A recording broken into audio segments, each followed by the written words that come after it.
Welcome to Man Does Tech, where I solve the problems you didn't even know you had. You start by opening any app that brings up the Samsung keyboard because you need the keyboard menu. Tap the gear icon or long press the comma key to reveal settings. This opens keyboard options.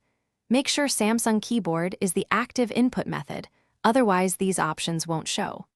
Once done, you'll be positioned inside the keyboard settings where Clipboard controls live, so you can move directly to clearing stored clips and recent entries without navigating main settings first. Now go into Clipboard or Smart Typing, then Clipboard so you can see saved clips. You'll see recent copied items. Press the three-dot menu to reveal clear or delete options. This is how you remove everything. If you've pinned any clips, unpin them first because pinned items won't delete otherwise.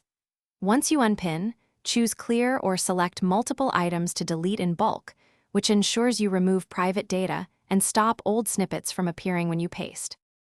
Finish by confirming deletion when the prompt appears. This permanently removes Clipboard entries from the keyboard. If clips still appear, close the app, force stop or restart the keyboard and check again. As a deeper fix, go to Android Settings app's Samsung keyboard storage and clear data to reset its history. Make sure you understand this clears preferences.